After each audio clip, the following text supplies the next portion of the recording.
Welcome to my plug life. I have a little extra time. I decided I want to make a little extra money. I got myself a Tesla. I got myself an electric vehicle. Figure it doesn't cost much to run that thing. Why don't I do Uber or Lyft? So that's what this video is going to be about, and my journey on getting my license and be able to get my first experience as a driver. So the requirements for do this to get into Uber or Lyft is one, you have to have a class 4 license, which is a commercial license.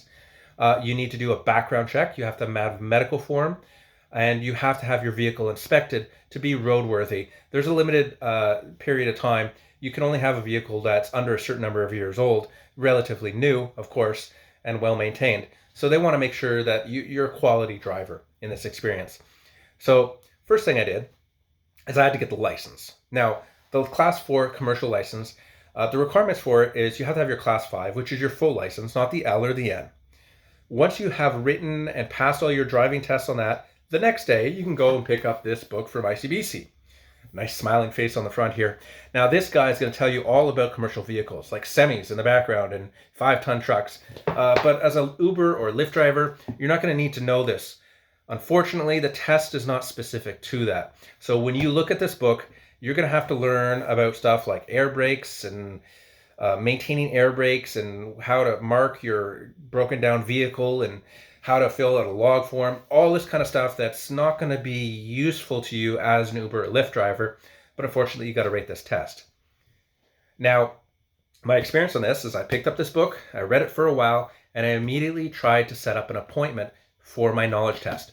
Now, this is the thing, in the middle of the pandemic, you have to make an appointment in order to go in and write the test. There's a limited number of people they can see at a time. So if you're looking at a location, you may not see any available appointments at all. They look 100 days out and they're fully booked in a lot of locations. So that's one of the first things I definitely do if you decide to get into this avenue. Make an appointment. Get that set down right now. That way you have a lot of time to go over the book and learn it before you go into that test. Now, when it comes to that test day, you show up at the place, whichever place it is. Like I said, try different locations because maybe you'll find one sooner. You go in, you talk to a receptionist, you tell them you're here for a knowledge test, and specifically say this is for a class 4 because your class 4 is not something they regularly test. So you want to make sure that they give you the right test, right? You go in and they're going to give you a computer that you use to answer the questions. A little bit different than the driving test. It's 35 questions they'll ask you. You need to get 28 correct. Once you get 28 correct, you've passed the test. You are allowed to skip some questions. So if you have a hard one, you can just skip it, but that question's in the queue. So even if you skip it, it's still going to come back later. What I would do whatever easy questions you got, skip the ones that are hard, and then if you pass, you pass. You don't have to stress about it.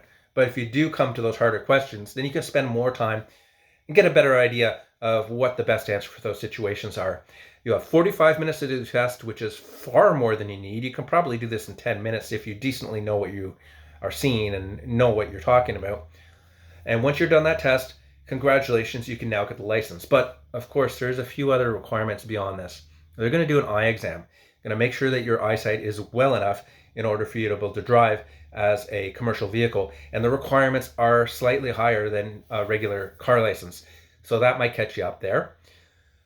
Your next step, once you have that license, is congratulations, you can now drive a 5-ton with a supervisor, of course, an ambulance, a taxi, whatever. But that's not good enough to get into Uber still. You need to get your full license. So that'll be your next step. That next step is to do another test, like your class 5 test. The only difference between the class 5 and the class 4, though, if you're doing Uber or Lyft, is that you're going to have a little bit more picky on your driving habits on the road, and you're going to have to know a pre-trip inspection. If you manage to pass this test and there's no issues, then they'll give you a class 4 restricted license. This is not allowing you to drive a semi. This is allowing you to drive a taxi or an ambulance or a limousine or something like that.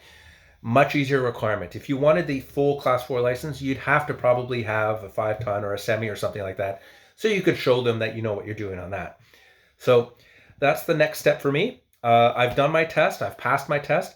Now I'm booking my appointment in order to do my road test. That may take a while. So when I do get that appointment set up and I get through it, I'll tell you about my experiences on that avenue. So I'll see you on the next episode of My Plug Life.